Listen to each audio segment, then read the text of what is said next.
It's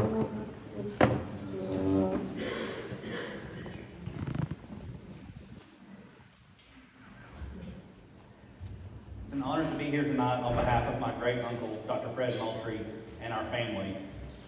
I'm David Clemons, his great nephew. Most definitely not Dr. Fred Moultrie, as you might have guessed. I would be honored to be mistaken for him. For one, he is a highly educated and accomplished man. As you saw, he has lived an amazing life.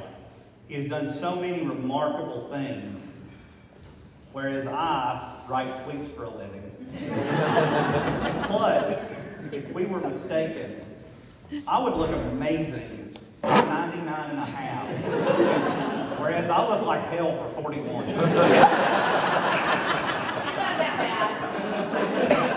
I want to say, Catherine, the saddest thing about being here tonight is to see how much calmer you've gotten.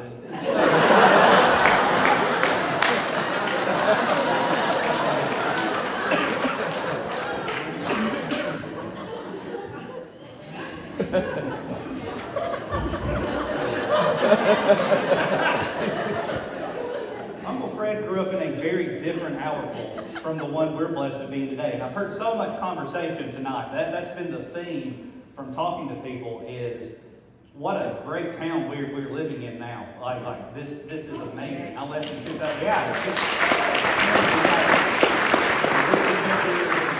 Amazing things.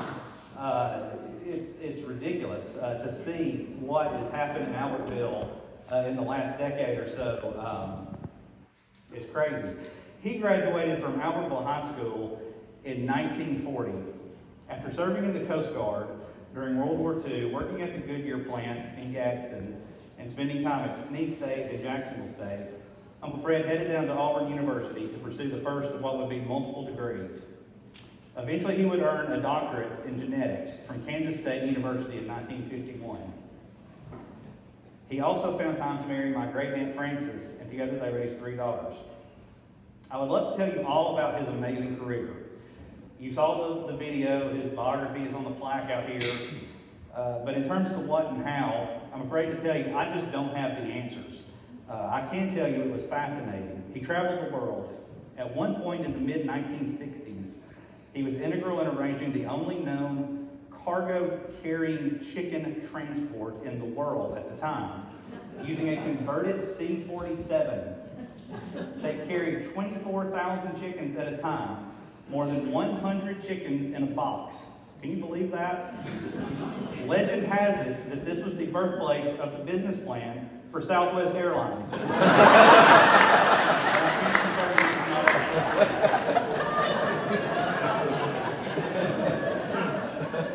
In that day, 1 out of every 2 chickens in the world had an ancestry going back to the Connecticut farms where my Uncle Fred was vice president and director of research.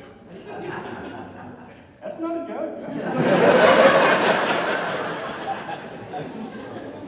Eventually, as much as 80% of the world's sophisticated broiler production was with Arbor Acres stock. Think about that and my Uncle Fred the next time you see that Chick-fil-A drive-thru line wrapped around the building.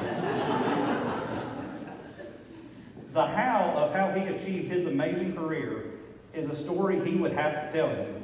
And I look forward to hearing more of it when we're all together in April to celebrate his 100th birthday. Lest you think he's shrinking into his 2nd century, I received an email from him late last week telling me he's in physical therapy to improve his mobility, and he is looking forward to hearing about what all went into making tonight happen.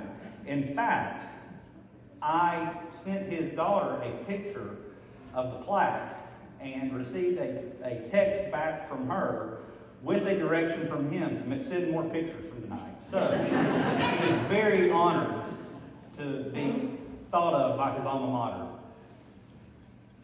But what strikes me too as I consider this occasion is the fact he graduated from Albertville in 1940. Cat Elmore, another of our worthy honorees tonight, graduated 6 decades later in 2000. And between them are 2 remarkable men, Dr. John Robinson and John Gullahorn.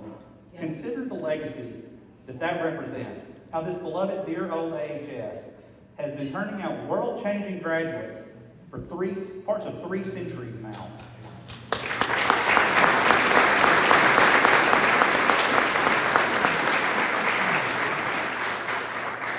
Who knows what the students in the halls today will achieve? What industries will they remake? Whose lives will they transform? How will they find new ways to entertain us? All of us who are Albertville alumni carry that legacy and the responsibility to ensure they have the opportunities to go out and be ready to go change the world, just as my Uncle Fred did. I've been excited to see how Albertville High School and the Albertville City Schools Foundation are doing that. It's worthy of our support. Again, on behalf of my Uncle Fred and our family, both here tonight and watching in their homes around the country, I want to thank the selection committee and the Albertville City Schools Foundation for this signal honor. I can't wait to send this to him. And I want to thank you all for your work to help our community and our students' future. Thank you, and go Aggies.